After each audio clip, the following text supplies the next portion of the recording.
Hello, good morning সবাইকে। তোমরা সবাই কেমন আছো? আশা করছি তোমরা সবাই খুব ভালো আছো। এখন ঘড়ির কাঁটায় বাজে ওই 7টা মতো। এখন কদিন ধরে আমি সকালবেলা উঠে সমস্ত কাজ সেরে নিচ্ছি, কারণ এই সময়টা পিহু ওই গভীরে একটু ঘুমায়। মোটামুটি সমস্ত কাজ শেষ করে আমি যখন স্নান করে আসি তখন ও ঘুম থেকে উঠে যায়। আবার মাঝে মাঝে টেরও পেয়ে যায় ওর পাশ থেকে আমি উঠে গেছি, তখন একটু কোলে নিয়ে ঘুম পাড়িয়ে দিলে আবার ঘুমিয়ে পড়ে। এদিকে আমি ঘুম থেকে উঠেই পিহুর জন্য প্রথমে গরম জল বসিয়ে দিয়েছিলাম, আর ওদিকে বসিয়ে দিয়েছিলাম পিহুর ফিডার বোতলগুলো। তারপর আমি এদিকে ঘর ঝাড় দিয়ে মুছে পিহুর যে কাঁথাগুলো বেরিয়েছিল সেগুলো ধুয়ে মেলে দিয়ে স্নান করে নিয়েছি। তোমাদের সঙ্গে অনেক দিন এই মিনি ব্লগগুলো শেয়ার করা হয় না, আসলে শরীরটা কদিন ধরে এতই খারাপ যে এডিট করার সময় পাচ্ছিলাম না। পিহু ওদিকে এখনো ঘুমোচ্ছে। পিহুর ডক্টর পিহুর জন্য একটা বডি ম্যাসাজ অয়েল লিখে দিয়েছিল, এটা আমি অনেক দিন ধরেই খুঁজছিলাম, কোনো দোকানেই পাচ্ছিলাম না। তো ফার্স্ট ক্রাইতে আমি সেটা পেয়েছিলাম, তো সেটা আমি ওখানেই অর্ডার করে দিয়েছিলাম। আজকে সকাল সকালই এটার বাড়িতে ডেলিভারি হয়েছে, তো তোমাদের সঙ্গে শেয়ার করে নিচ্ছি সেটা। এই অয়েলটা কিন্তু বেবি হাবের অ্যাডভান্স কোকোনাট অয়েল। আমি তো আগে হিমালয়ার বডি ম্যাসাজ অয়েলটা ইউজ করতাম, তো সেটা আমাকে ইউজ করতে ডক্টর বারণ করলো। বেবি হাবের এই অ্যাডভান্স কোকোনাট অয়েলটা আমাকে লিখে দিয়েছে, তোমরা চাইলে এটাও ইউজ করতে পারো। এতক্ষণ আমি বিছানাটা তুলছিলাম না, যেহেতু একটু আওয়াজ হলেই এখন পিহু ঘুম থেকে উঠে যায়, সেই জন্য। তো এখন পিহুর ঘুম ভেঙে গেছে, তাই আগে বিছানাটা তুলে নিলাম। এইবারে দেখো ম্যাডামের মুড মনে হচ্ছে আজকে খুব একটা ঠিক নেই। Good morning, good morning.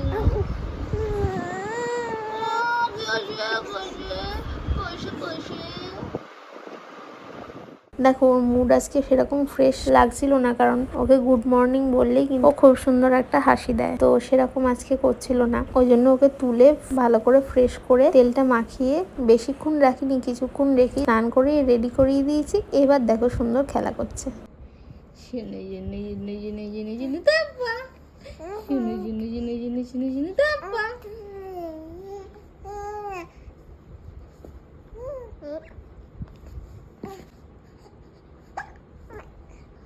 তো পিউ তো এদিকে শুয়ে শুয়ে খেলা করছে, তাই আমিও ওদিকে রান্নাঘরে চলে গেছিলাম আজকে কি রান্না হয়েছে দেখবো বলে। তো এদিকে রান্না হয়েছিল পটল আলু দিয়ে মাছের ঝোল আর ভাত। এখন ঘড়ির কাঁটায় বাজে ওই 2টো মতো। আমি তাড়াতাড়ি করে খেয়ে নিয়েছি, খেয়ে এবার ওষুধটা খেয়ে নিচ্ছি, এরপর আমি পিহুকে ঘুম পাড়াবো। এখন ঘড়ির কাঁটায় বাজে ওই 7টা মতো।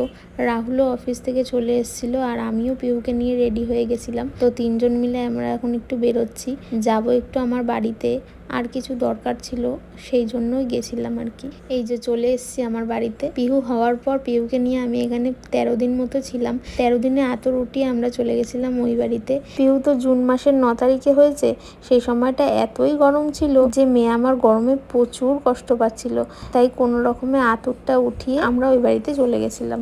দেখো বেবি হওয়ার পর মায়ের কাছে থাকাটাই সব থেকে নিরাপদ বলে মনে হয়। মা যতটা করতে পারে ততটা কেউই করতে পারে না, কিন্তু যেহেতু এত গরম পড়েছিল, পিহু গরমে কষ্ট পাচ্ছিল, তাই মাও আর জোর করেনি থাকার জন্য। মা আমার কাছে এসে কয়েকদিন মতো ছিল, তারপর আমার শরীরটা যখন একটু ভালো হয়েছে তখন মা চলে গেছিল।